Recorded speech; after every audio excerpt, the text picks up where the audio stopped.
Hello, good morning, good day, good afternoon, good evening, and good night. This is Alejandro Soto, your host here of this podcast I have decided to call Holding Down the Fort. It does not have anything to do with the military. If you have searched for it, you have found there are military podcasts with the same name. This is not. This isn't about the military. I'm not a military man. I have nothing against the military. Actually, an old friend of mine has been in the Marines for a while. I actually kind of want to maybe one day get him on here. I think it'd be cool to get the perspective of someone who has lived that life. But today you do not get that perspective. This is a very special podcast. This is actually the first episode that I recorded of this show.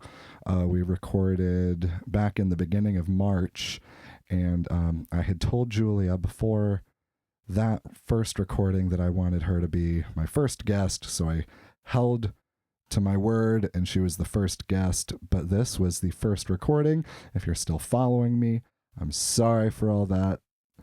This is to say that today you get to hear a conversation I had with my dear friend Jill Harman. She hosts the spiritual Sangha, the practice group that Julia and I are both a part of. And she, I don't know if I'd say she puts up with us, but she, I'm sure at times tolerates, with great compassion, us newbies in this experience of being humans who are trying to pay attention to what's going on. So thank you, Jill, for letting me interview you. It was it was easy. It was cool. I really feel good that like these are just happening organically, and that nothing's feeling like forced or like anybody's trying too hard, or trying to like be anything for anyone. There's no putting on of airs here. Whether that's for good or bad, I think it's for good. And so, yeah, thanks for listening. We had her little puppy, Birdie, hanging out in the room with us, so you might hear her scuff up against the microphone once or twice. So disregard that. And I don't think there's anything else I need to add about this one, so sit back and enjoy this conversation I had with the fantastic Jill Harman.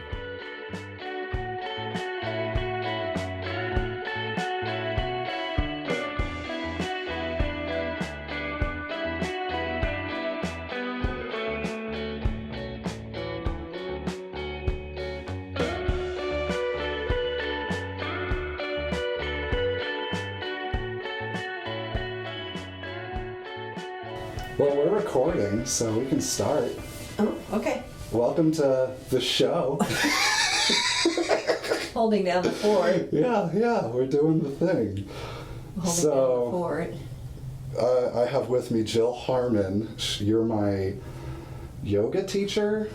Is that accurate? I don't know if that's 100% accurate.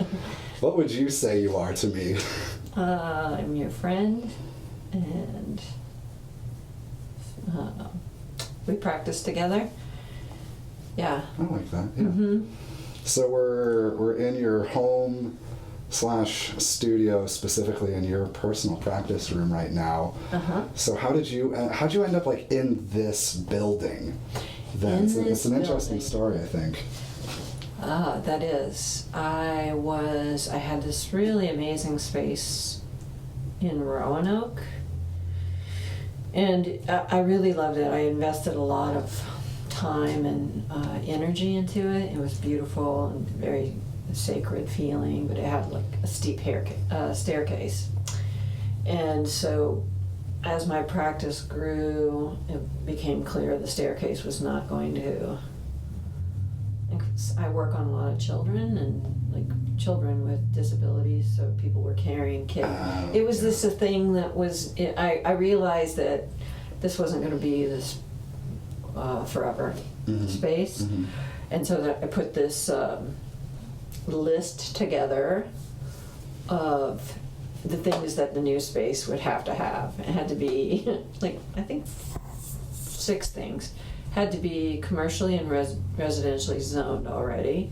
No basement. It had to be handicap accessible. Had to be close to the Greenway if it was going to be in Fort Wayne. Had to be able to walk to the grocery. And was that 6? I wasn't keeping track. I wasn't either, really. But you checked all those boxes. I did check all those That's boxes. cool. But I had the list. I made the list on like a Saturday, and this was like Labor Day weekend. And on Sunday, I went up to my friend Kevin's like place, and I was making fun of my own list, really, because this isn't really a place. It's not a real thing. And he said, "I know a place," and he just would not let it go. I was like, "Fine." You know, after a day of this, he was like, "I know a place. I know the exact place." And I said, "Just give me the address, and I'll drive there right when I leave here. And if I want the number of the people who own it, then I'll let you know." I was very skeptical, right? Really, just. And so then I drove here, and I walked around.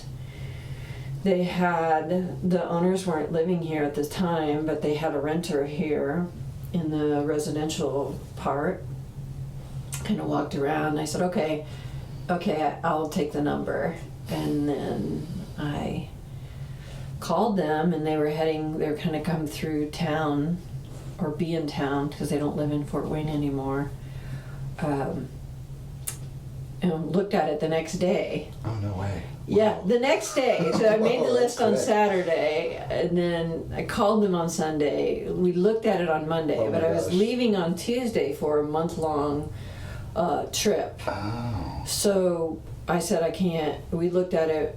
We liked it, but I was leaving, so I couldn't like commit the time to really think about it and spend time with it. And so I said, I'll be back in a month. You know, can we, if it's still available? And it wasn't really even on the market yet. Oh, okay. Their renter was transitioning to a care facility, and so it was a kind of a mess. But so I went, I did my little journey, came back, and brought the whole family. Everyone looked then, and then we moved in November 18th, Okay. Of what year? 2018. Oh, okay. So you haven't even been here that long then. Okay. No, this... And you moved from Roanoke to here then? Okay, cool. Roanoke to here. Huh. Yeah. Okay. So a lot of people were driving a long ways to take classes and, you know, get care, get aligned with getting some structural body work and somatic body work and stuff. People are driving, it was like about a 45-minute drive for most people, and coming there to classes every week. So this was actually a huge... People can ride their bikes here, and you've ridden your bike here, and it was really a good. Things came together quickly and like kind of seamlessly. I mean, very few snags, honestly. And then like a lot of things started happening after that. Like the previous owners, like they had a nephew, Janos, who you've met. Oh, and okay. he didn't even know he was coming here. He was coming here for an embodiment class. And he was like, "This is my aunt and uncle's place." And I was like, "Oh, really?" Wow. It kind of things like that. So a lot of, things just started unfolding like really beautifully. That's interesting. And the practice space is amazing, and the practice spaces are not this one, but the practice spaces in the public spaces are soundproof because it was a recording studio. Yeah, yeah. So you don't even know you're in this busy corner. Yeah. You can't hear anything. The acoustics in there are great. They really are. Super amazing for chanting. Super fun. Chanting and laughing. It's my two favorite things in this space. A lot of that happens. Yeah. Oh, birds, come on. Birdie, there's nothing in the cup for you. She's like, I thought we were having tea. So then you moved to this place in 2018. 2018. Mm-hmm. How long were you in Roanoke then? I moved to Roanoke in 2009. Okay. Mm-hmm. And I had a couple different things there. The studio was at in Wildwood. Oh, okay. On Hadley Road, and then one of my the people that practiced with me said, "Oh, I've got this opportunity I need somebody. Do you know anybody to come and run the bed and breakfast, the inn?" Oh, yeah. Okay, yeah. And so then she came back the next week for a class. And I was like, "I do know somebody." Me. Always wanted to do that, so I'd like to try it. And it was really fun. Huh. It was really, really fun. Yeah. You ran a bed and breakfast? Yeah, I ran cool. I ran the inn at Joseph DeQuee's. It's right on Main Street in Roanoke. I lived there for a year, and I also I moved the studio there. Oh, okay. And then I partnered with Valerie Powers, and we had a studio together. Okay. And I was really growing my bodywork practice too at the time. I had been practicing at that point for 5 years, and it really I still have a lot of people that I work on from Roanoke, and they travel here now. Nice. Yeah. Huh. Mm-hmm. So you're like an Indiana native, right? Yeah, I grew up in Delaware County. Okay, yeah, that's around Hartford City, right? I was Or actually you- born in Hartford City. That's Blackford crazy. County Hospital. Yeah, I was born there, and my family, my paternal grandparents owned land in Delaware County. It was like a small farm and with acreage, and they lived in the house down the hill, and my parents built.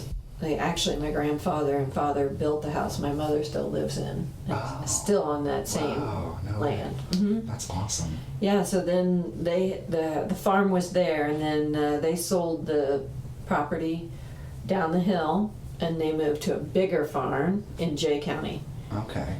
Yeah, so the farm in Delaware County was small. It still had a barn, and we still had, had livestock, but mostly horses. My family my father and that whole line of his lineage were grain breakers. They what's that? I don't know what that is. it's when you take a young horse and you like break them in, train them. break them in to be able to take riders. Okay. Mm-hmm. Oh, interesting. Yeah, I have a picture of them doing that somewhere in here, in this room. Oh, cool. There's a lot of yeah, a lot of cool stuff you got in here. Yeah. Yeah, I have. Yeah, so then that was a farm in Delaware County. Okay. And the one in Jay County was much, much bigger. In fact, my family, we all went to the old farmstead in 2021. Oh, cool. I had went earlier to ask the people if we could take a tour. Mm-hmm. They were so gracious and allowed us. It was really... Wow, that's really awesome. Yeah. It was really amazing. I got the trees along the lane back to my grandfather and grandmother planted those. Whoa. Yeah. Whoa. Mm-hmm. It was that's pretty, awesome. Yeah, I got a picture of that somewhere. So, also, but. So for anyone who's listening who isn't in our immediate circle, they might be surprised to hear that there's a fairly rich yoga like spiritual community, like at least in Fort Wayne, I've found it's like really pretty lively, which as another Indiana native, like I wasn't born here, but I've lived most of my life here, and to kind of be getting into that circle over the last couple of years, it's almost surprised like me to see like, oh, there's a lot of people who are doing this and like doing it for real too, not just like going to goat yoga in the park on the weekends because it sounds fun, which I'd be for, but like like it's there's like a lot more that's like deeper than the surface level of like pop yoga. And so like I think there's a really rich, you're right, there's a rich community of practitioners here. Yeah. Well, why do you think that is? I think, well, there's, we can all have our ideas of what, but whenever there's three bodies of water that meet, it's a special, it has a special energy to it. Yeah. And I was once visiting in Green Mountain in Vermont, and my friend Prem Prakash has an ashram there, and he has also the land, Green Mountain, that the ashram is on. It has 3 streams that come together. So one of the things that you do when you're there is drink from that, right at the 3 point.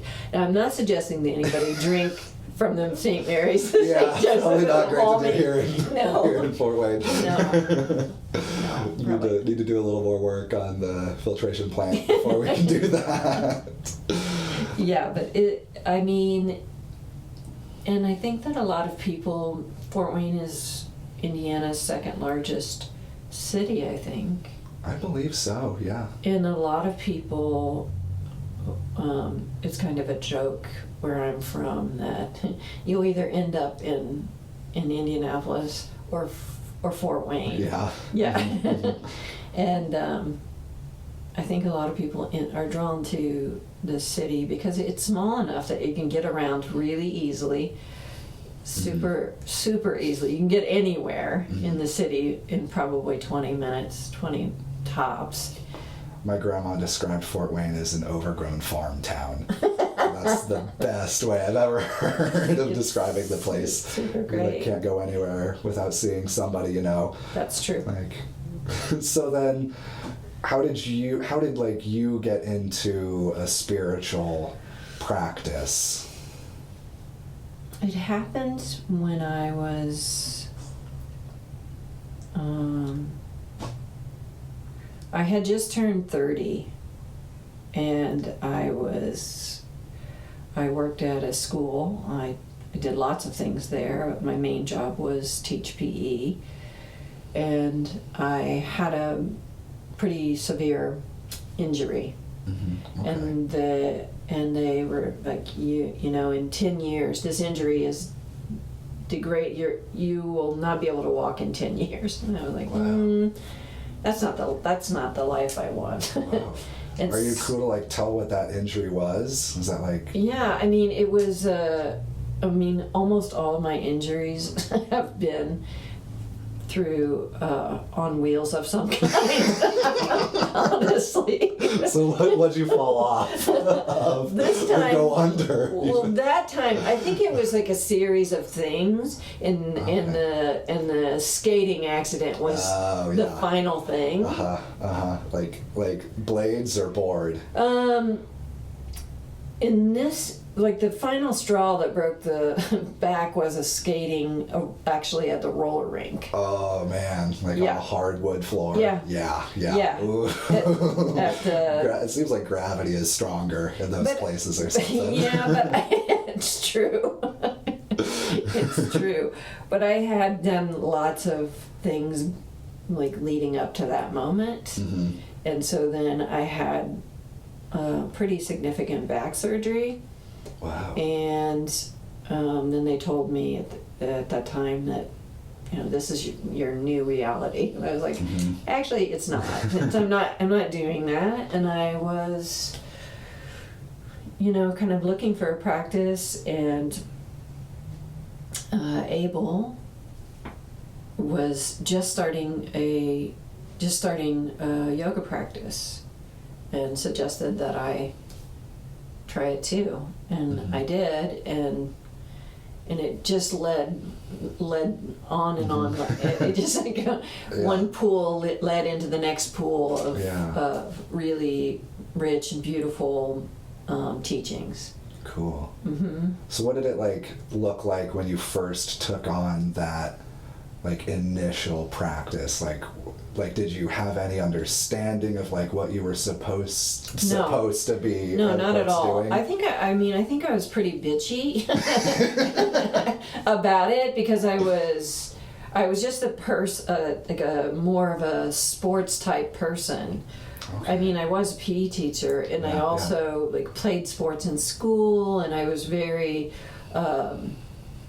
more athletic in that way, and I would say more rigid in my body. Okay. So when I first started doing practice, I literally could not get near my feet with my hands. Oh man! in bending forward, no way. Okay, huh. I wasn't that far out of a pretty major back surgery either, so it's understandable, but still, I don't think I could have before. It isn't just the back surgery. Yeah, couple that with a really exuberant personality, and you have lots of injuries and crazy. Yeah, so that's how really how it started. Okay. Mm-hmm. So when I started my yoga practice, it was also after an injury that was also kind of an accumulation of things. But when I started it, I was in so much physical pain all the time that I got to the point where I was I just got to do something. And I just can't lie in bed and ache all the time. So I started just doing my old soccer stretches from soccer in grade school. Yeah. And thought of it instead of the game on the field being the thing I was preparing for, and the stretches were the preparation. I looked at it okay, the stretching is the main event, and this is the thing that I'm focusing on now. Was there anything like that, a mindset or a perspective switch that happened around or through that early part of your practice?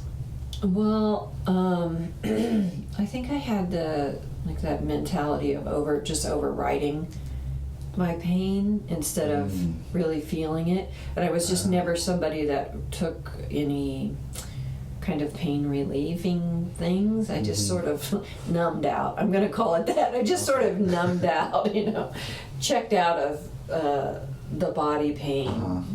But I think when you start a practice, you actually have to go through the thing you've been ignoring, and sometimes that's a stopper for people. I feel worse. But then you quickly feel better, and I think most of it is because of the way that you breathe. Actually taking, using the full capacity. So that changes everything about how you heal, about how energy moves through your body, how your heart beats, how your lungs function. From the gross things and to the very, very subtle, of just opening up your awareness to, the world is not actually all about me. There's a lot of more things going around than just me. It can be jarring to find that out. Yeah. So, yeah. So it was had you really paid much attention to your breath before that point in your life? No, but I was also still young. So it's not something you really think about. It's playing, being active in sports, being active with children. I think it was something you took for granted, and you didn't, because it was happening so slowly, how shallow your breath was getting, you didn't really notice it till you tried to do something on purpose. Like, what do you mean?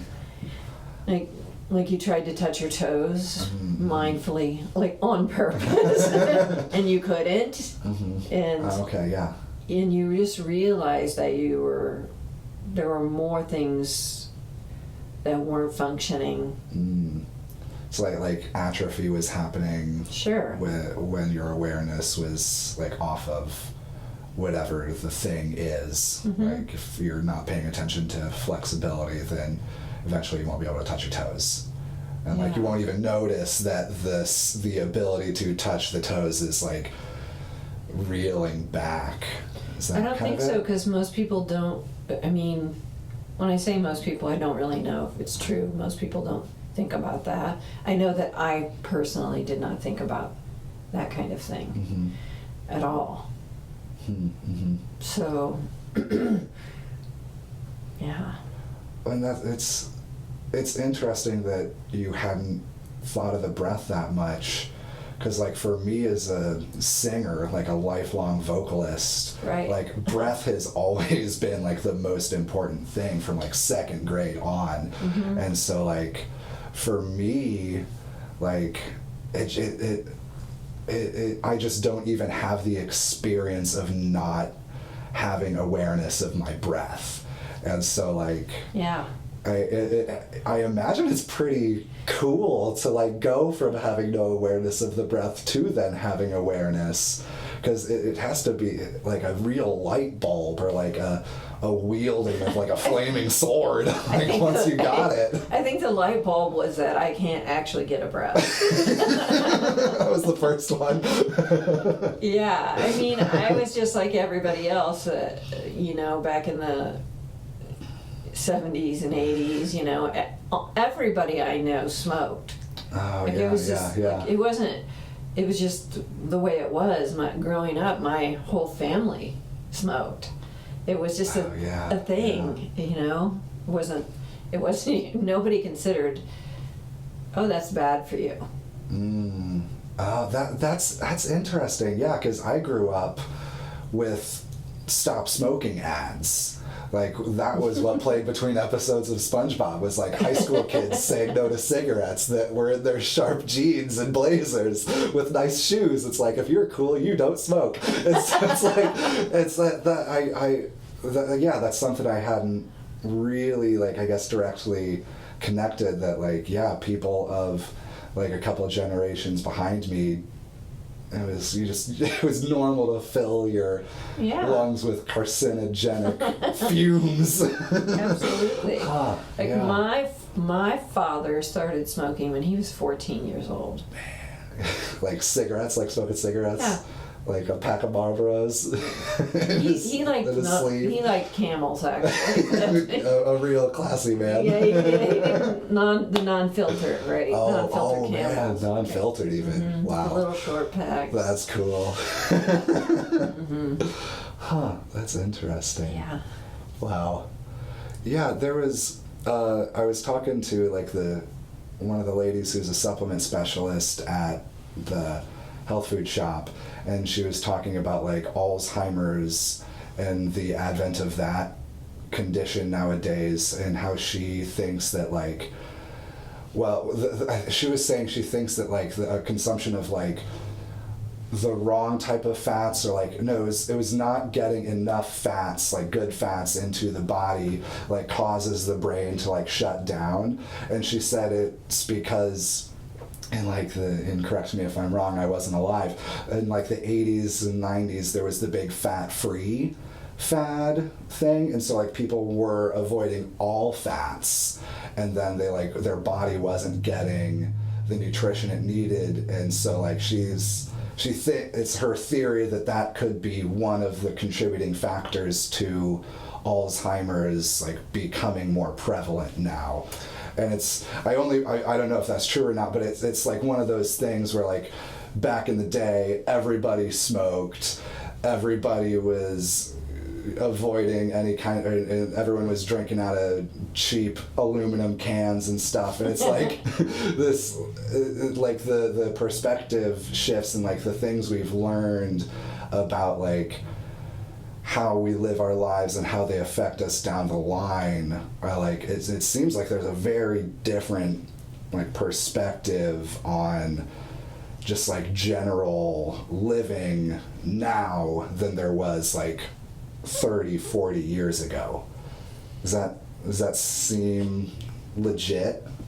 Well, there's a lot there to unpack that you just talked about. There's a lot there to talk about, I think, but I think that like the most recent research is showing that the increase of Alzheimer's, for example, dementia, and those kinds of things are actually from what they're calling type 3 diabetes. Which I think I've heard about that, yeah. Mm-hmm. So where the sugar is like, you know, attaching to the neurons of the brain, and then it gets rigid and breaks. Oh, like the neurons break? Mm-hmm. Whoa, that's not good. And you're losing. So, I mean, that's just the current research, right? But I would say there's definitely been an increase in like the way food is processed with sugar. Like if you think about most things, like tobacco just alone is not bad in moderation. It's what's added to it. Yeah. And eating sugar in moderation is not bad. Your brain needs carbs, but everything has it in it now. Yeah. Because let's face it, it's tasty. It tastes so damn good. Yeah. Yeah. Did I cover everything that was in your... Well, I think what the shift of perspectives, and to me it seems so stark, like the way that we look at, and I'll try and narrow it down, like look at like what we eat and what we like consume. It seems like the perspective on what an individual takes in and what is like good or beneficial for a person to take in is maybe there's just like more awareness on it. I don't know if we're like doing any better than we were, like hopefully in a sense we've progressed, but like it seems like there's like a stark like well, you have difference. to think about how people get information too, because my family, because we did have a farm, we never got on the no fat train. It was like whole milk and eggs and all. We never got on that no fat train. But also, you know, we also had a party line. There was no answering machine. There was no cell phones, anything like that. Most moms just like living out in the country. You just went out in the day and you know, if you heard your mom calling, then you came in for lunch.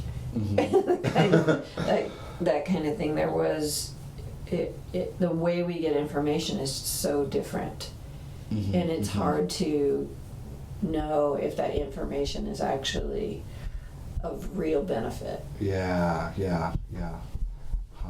It's really the way fear is spread too. It spreads so easily now. We lost the ability to kind of discern what we should actually feel safe or unsafe about. Do you think that's like that has to do with like the overabundance of information, like the like advent of technology and the internet, like now barrages us with so much stimulation that like our ability to discern what's like true or what's bullshit is like diminished? I mean, of course it's probably a contributing factor. I don't know for sure, but we've lost touch with our own ability to have empathy, our ability to really feel our own suffering, feel the suffering of others. So we don't have any compassion. Mm-hmm. I'm not saying we all as a culture don't have compassion. Of course we have some compassion, but it's very, very diminished. We just look over our own suffering. And I know I'm speaking from my own experience of I did. Mm-hmm. You kind of like, you had an injury and you just kept going. You just get up, you know, Yeah. keep going, don't take care of that. So, yeah. But just having the ability to really have empathy, to really understand and know yourself, have your understanding of how you suffer, what creates suffering, and feel the suffering of others, to know whether, you know, you can really take some kind of skillful action for yourself or for others. So the sense of being able to really feel fully, Mm-hmm. and not get all caught up in, when I say feel, I mean like have sensations. I don't mean like your feelings or your emotions. Mm-hmm. or Okay, or yeah. know things that kind of are afflictive to us, Mm-hmm. and believing that they're true. Mm. Like having a sense of when to like walk away from something. Is that what you're talking about in terms of like sensations of affliction? Well, I think it goes even like deeper to the subtle of even your own thoughts, because we start thinking about things, and then we think the thing that we're thinking about is the truth. Mm-hmm.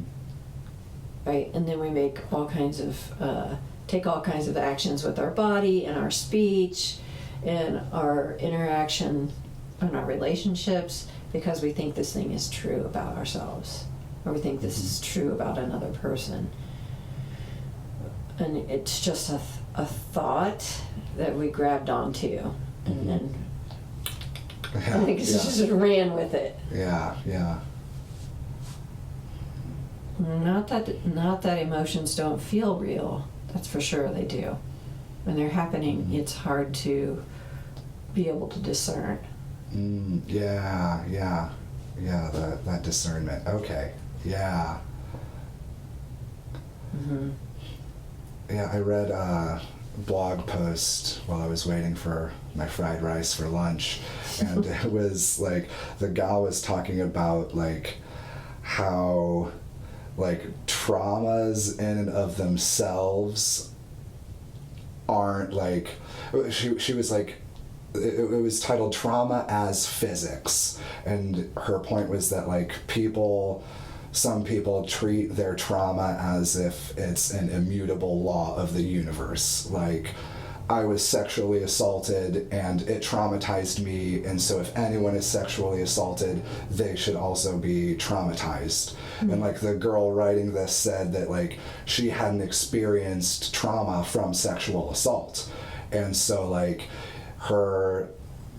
what she like went into after that was that like if a person recognizes that like it wasn't the event that is always the thing that is going to fuck a person up, but like it's part of what's going on in that person that is bringing up that like experience of being traumatized. And so like, and I've never been sexually assaulted, so I can't say like what that experience is like personally, but like that thing you're saying about like having discernment, I think that's like the skill or trait or whatever that like a person can possess to see, okay, yeah, I went through this thing that had a terrible effect on me, but I can like move past that effect and like grow from this experience and don't have to be like trapped underneath or like in that trauma box. Mm-hmm. I think like discernment kind of has something to do with that, like that ability. Well, you're getting into touchy areas. Yeah.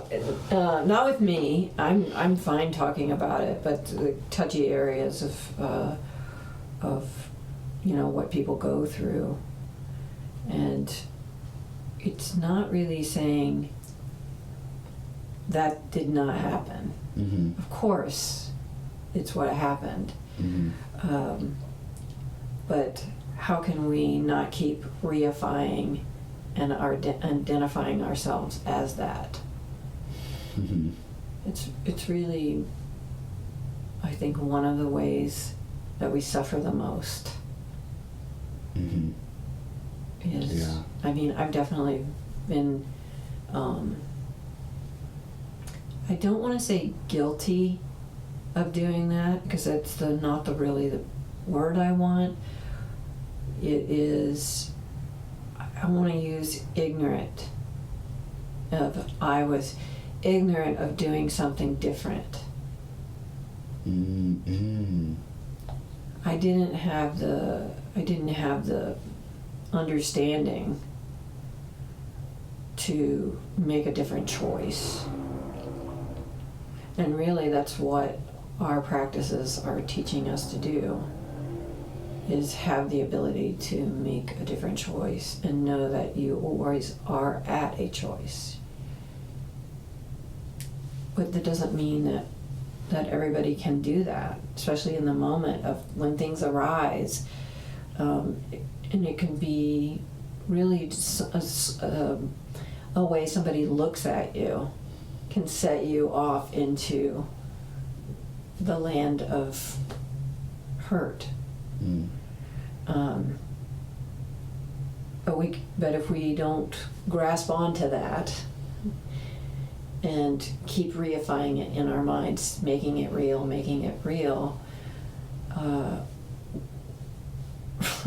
for myself, what I realized honestly was what almost everything other people do has nothing to do with me. Mm-hmm. Yeah, that's a tough one. Yeah, it is. Like, if you're looking at me a certain way, you might not even actually be looking at me. I was just in the way of a look that came across your face. Mm-hmm. I mean that it seems like I'm simplifying it, because it's a lot more difficult. It takes a lot more practice to get to that point. But essentially, we will all begin to have the capacity to, like, start to see things as they truly are. Mm-hmm. Yeah, so I think I have an example of what I was just talking about that relates to me. Let me leave the sexual assault Can thing we to pause? the side. Because I have to pee. Yeah, absolutely. Okay. Yeah, go for it. Yeah, okay. Okay, so I was in the shower the other day. Okay. Picking it up. And, so the injury that got me into a practice was a back injury as well, and I went and saw a chiropractor after it, and his diagnosis per se was that I was flexible. I could touch my toes, but I just had no muscle holding my body together. Mm-hmm. And so I had formed this idea that my body was compromised and weak, and I had said out loud that I've got a bad back. Oh. And so I think you see where I'm kind of going Yeah. with this. But I was just doing the bodily cleansing routine and thought I think actually my body can handle what I put at it, what it needs to go through to get me through life. And I realized that I had and it was 2015 that I had that injury, so that's 7-8 years ago. Mm-hmm. And I only just in this past week realized that I was still holding on to that belief that my back was bad, and I was wait, that's not true. You were just out of balance or Yeah. misaligned. Yeah. And now you're not. Yeah, and it took 8 years in development of my skills of discernment and many other things as well to like get to the point where I was able to even like notice that the thought coming up of me having a bad back was like not accurate. And like yeah, so like that's my direct experience like recently with that thing of like, oh, that I was like attached to the thing that was like dragging me down. I was like clinging on to an anchor as it sunk to the bottom of the ocean by my own volition. I just didn't know it was by my own volition. Yeah. And like that just blows my mind. Like that, like how long I was walking around with that belief that like my body was compromised. Like, and yeah, like I ride my bike, I do plenty of physical activities, so like the examples are that like the body can take it, but like I still had that belief like Sure. deep down in there that like I had to put forth some conscious effort to like see, okay, that's a thought process that's going on, it's not serving me anymore, I need to let it go. Mm-hmm. Yes. It's yeah, I think that's like the discernment thing. I mean, if you really consider thoughts, though, I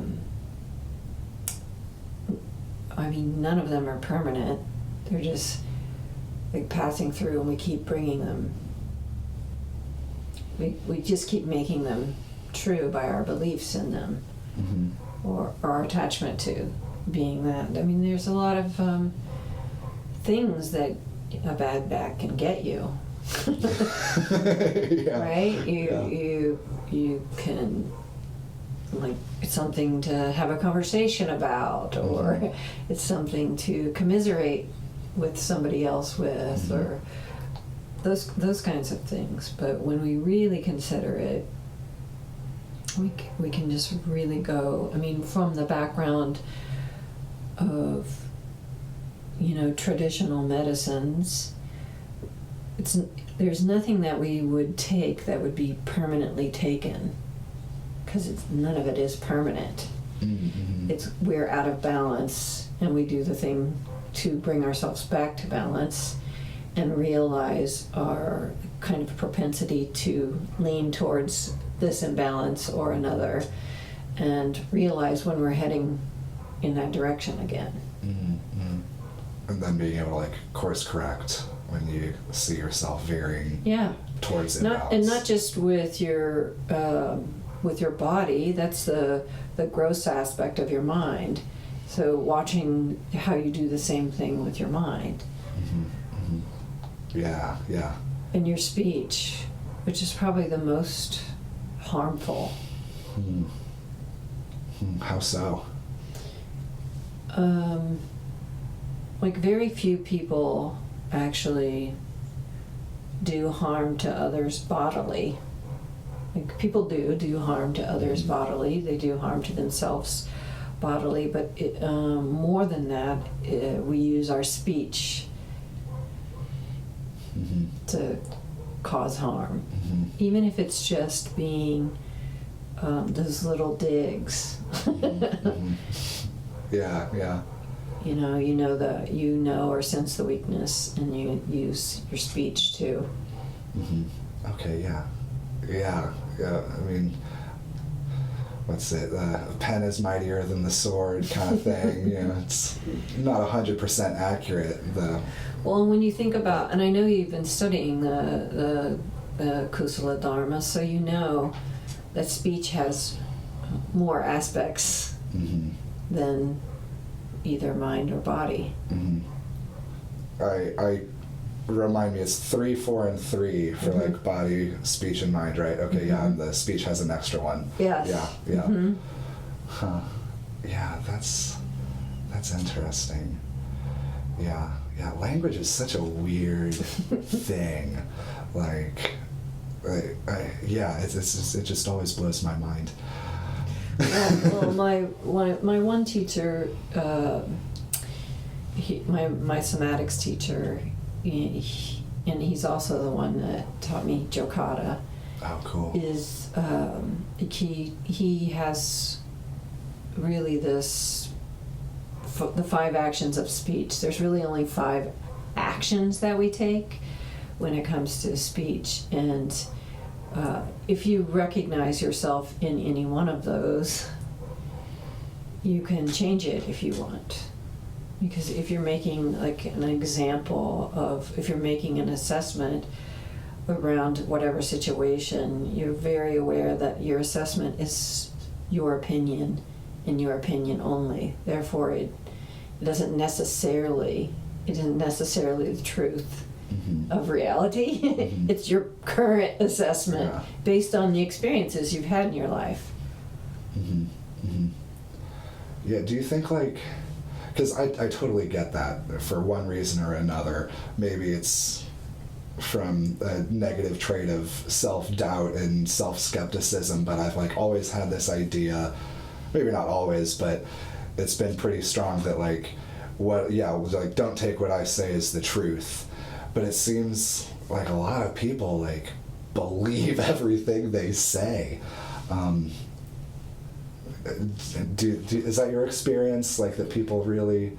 I mean, I have to always just come back to my own experience, and is that there was a time that I thought that what I was saying was the truth. It wasn't just my opinion. For sure. It was really harmful, like really aggressive, and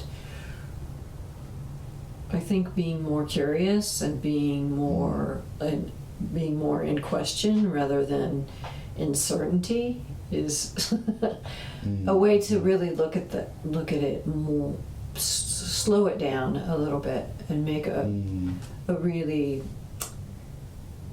I guess, a discernment that has some wisdom behind it rather than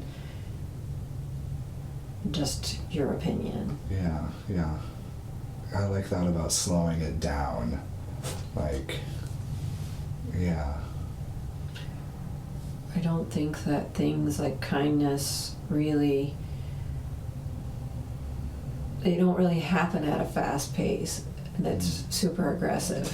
I mean, sometimes they do, but most of the time it's this slow attention to something. Yeah. And like a like nurturing of that object of kindness, like over time, like coming back to it. Well, if you think about what is the farthest thing from being kind is having ill will, right? And ill will comes like that. It's it's like this snap thing that happens, where when you're slowing this down, then actually kindness can just naturally arise. So I don't know how long we've been here, and I don't know how much time you have. We have been here, it's 4:44. That's cool. I think we started maybe right around 4, or maybe just a little bit before 4. Do you have a little bit longer? Yeah, I have a little bit longer. Okay, cool. I wanted to ask you, and you mentioned one, like about your teachers. Oh, yes. Yeah. I think I could leave it there. Oh, wow. Okay, maybe about your first one. Like, who was the first, like, legit teacher you came across? First, probably of course, my first teacher was my parents. Right, and then, like, that shaped me a lot, having them as my teachers. And then, of course, my environment, where I grew up, and then like my where I went to school, all of those things were shaping me. But I think you mean kind of like more on where I made a very specific choice about a teacher. Mm-hmm. And it takes time, actually. I remember when I got really serious about wanting to have a teacher, I was in a position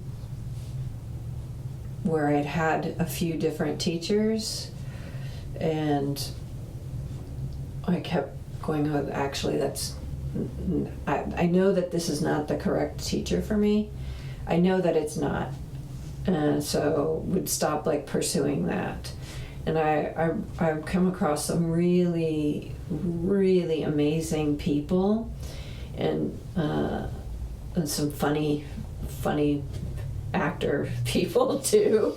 But it wasn't really until I met my current, like my root teacher, that it was certain. There was certainty. There was this, if you want to call it a lightning strike, kind of happened. And did that happen like when you first met him? It really wasn't even when I met him. It, like a personal meeting. It was when I was invited to this symposium, like teaching, that was going on for 10 days in Virginia, and I wasn't going to go because I was already getting ready to go to Thailand, and I was going to study with this blind teacher. Everybody wanted to study with her because she was, even though she spoke the language of her region, you really, unless you were from there, you didn't speak that. Mm-hmm. They still wanted to speak to her because she was so intuitive with you, and so she could teach you. So I was already going to do that. I had that in my mind. It was already arranged that I was going to. And so when I got invited to this other thing, I immediately turned it down, said no. And then a couple days later, I kept thinking somehow I had made a mistake. I didn't even know why I was thinking that. I just kept, somehow I had made this mistake. And I called the person back, which now she's a dear, friend, and said, hey, can I still come? And yes, I could still come. So I did. I ended up not going and studying with Mama Lek, that was her name, and he has certain specific vows that he's taken. So it wasn't like you could find a picture of him or read about him or any of that. I was just going on kind of this natural feeling of, okay, this is important. This is important not to miss this. So I was sitting around with a bunch of strangers and he came down the steps, and I just saw his feet. When I first saw his feet, that's when it was, I knew, but I had already studied with a lot of different people, and went as far as I could go in those practices and studies. And there was something about Somananda that was different and challenging. It was very challenging to my mind, the way I thought. He wouldn't, let's put it this way, he definitely was not charmed by my personality. Yeah, no. So I think that is what really kept me, because he would, say this or this or this, and I would be immediately up against it. Okay, that's not true. And he's like, you don't need to believe me. Like, just test it and see if it is true. And each time I tested it, and years went on like this, right? Of us, like him saying something and me disagreeing with it. But then kind of like when you get a teacher like that, you're watching them for a period of time, and they're also watching you. Are you able to do what it takes to become and even have enough humility to be a student? Mm-hmm. Which it's a lot. And I didn't have any of it, none, zero. So after many years of this, and him saying, test things out, he once said, how long will you test the gold?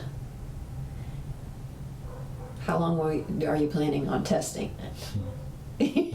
Because I kept finding that it was gold. And I was like, well, I don't really know what you mean by that. And then he told a story of how this person was given or found gold, and he kept taking it around to different places. Is this gold? Is this gold? And then they would break a little piece off of it and test it. Yes, this is gold. But he didn't believe it, so he just kept testing it. And at the end, there was hardly anything left of the gold, and he never used it. He never, like all the practices and all the studies that you do, what benefit are they to you or to others if you're actually not using them? Yeah. Well, Jill.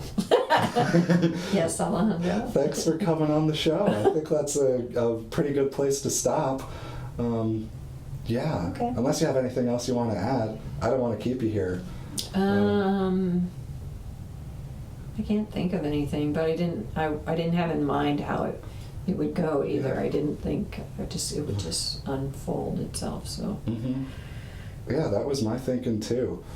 This is the first recording, so as such, I want to note that today is March 4th, which in the English language on the Gregorian calendar is the only date that forms an understandable phrase. It's a command, March 4th. And so when we planned this, I thought that was a very just auspiciously fun date to do the first recording for this new venture. So yeah, thank you very much. I'm excited for you. Yeah.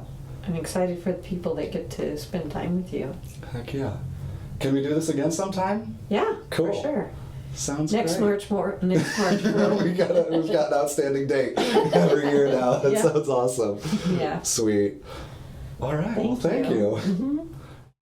Thanks for listening, everybody. Thank you to Jill for being a guest on the show. Thanks for holding down the fort with me. She is near impossible to find on the internet, so I'll put a link to the nonprofit group that she and some other folks from Yin Tai have started. We did a fundraiser for like an orphanage over there and got some kids some ice cream. I don't know if I'm going to include that, but there will be a link to Triple Wisdom it's called Triple Wisdom. I know that much. And there's going to be a link to it down below. And so you can check that out if you feel so inclined to give some support to them. Go right ahead and do that. Also, thank you to Victor Gomez of Los Lemons for letting me play a couple of their songs after a couple of these episodes. I got to see them this last week play live, and I gotta say, they put on a fantastic show. It was a truly magical musical performance, if I do say so myself. So sit back and relax. Sin Tea by Los Lemons.